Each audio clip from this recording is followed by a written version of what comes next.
لوگوں کی زندگیاں اجیرن بنا دی ہیں. بھارت کی درندہ غاصب فوج نے, پاکستان نے آج پھر مطالبہ کیا ہے بھارت سے کہ مقبوضہ کشمیر کے اندر لاک ڈاؤن کو بھارت ختم کرے تاکہ لوگوں کو مناسب سہولیات پہنچ سکیں.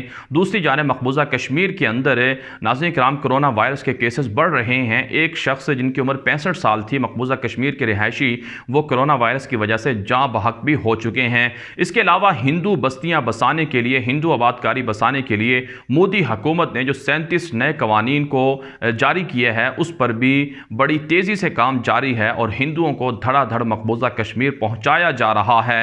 آگے بڑھ لیتے ہیں. جو آج کی 5ویں بڑی خبر ہے یہ ترکی سے ہے. ناظرین کرام ترکی کے اندر سعودی عرب کے مشہور صحافی جمال خاشقجی کو قتل کر دیا گیا تھا.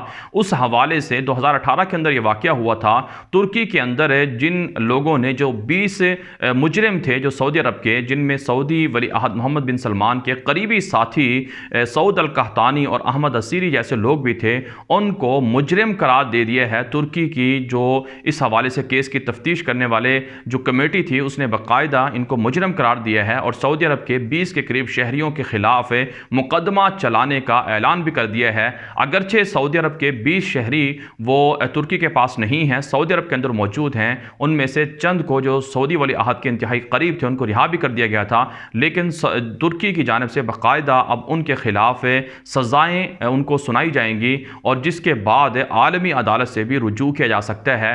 اس حوالے سے بین الاقوامی سطح پر جو سعودی عرب کے مخالف ممالک ہیں, بالخصوص انسانی حقوق کی تنظیمیں, انہوں نے ترکی کے فیصلے کو سراہا ہے. اس سے آنے والے دنوں میں ترکی اور سعودی عرب کے درمیان مزید تنازع بڑھ سکتا ہے. اس کے علاوہ ترکی کی فوج شام کے اندر, عراق کے اندر اور لیبیا کے اندر بھی سرگرم ہے. کرد باغیوں کے حملے کے اندر 2 ترک فوجی شہید ہوئے ہیں اور 2 زخمی بتائے جاتے ہیں عراق کے اندر.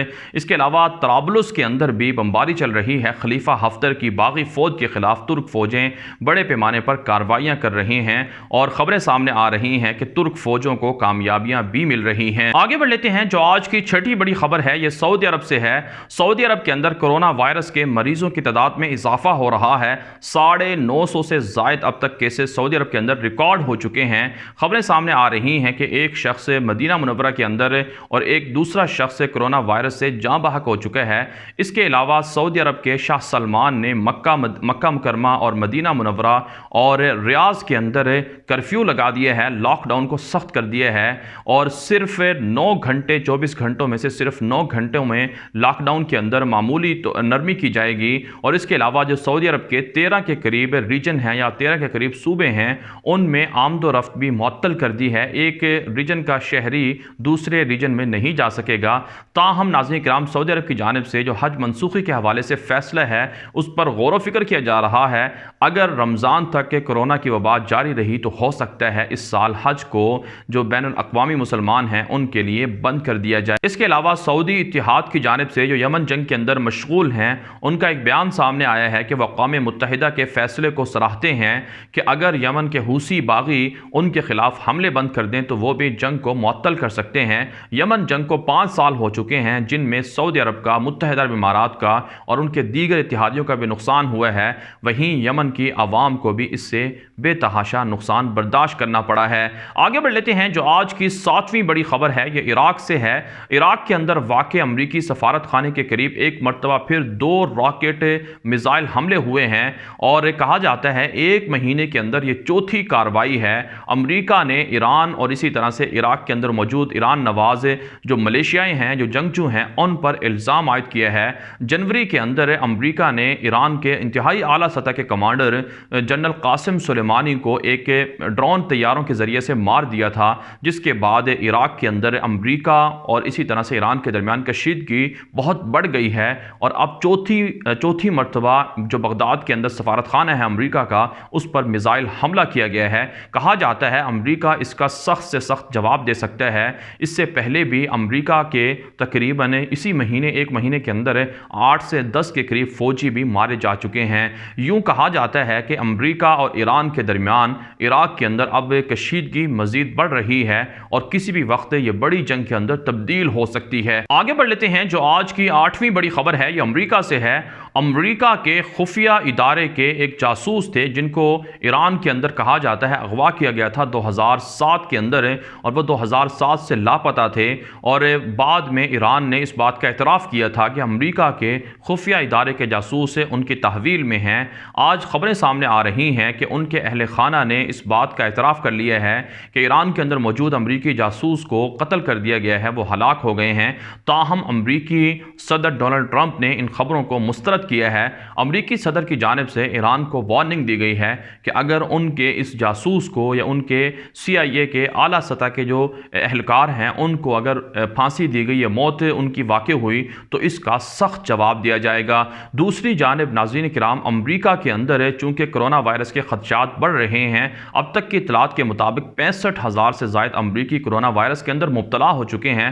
باقاعدہ پینٹاگون کے ماتحت جو امریکہ کی فوج ہے اس کے اندر بھی کرونا وائرس سے تشخیص ہو چکا ہے، جس کے بعد امریکی محکمہ پینٹاگون نے دنیا بھر کے اندر 9 لاکھ سے زائد امریکی فوجوں کی نقل و حرکت پر پابندی عائد کر دی ہے۔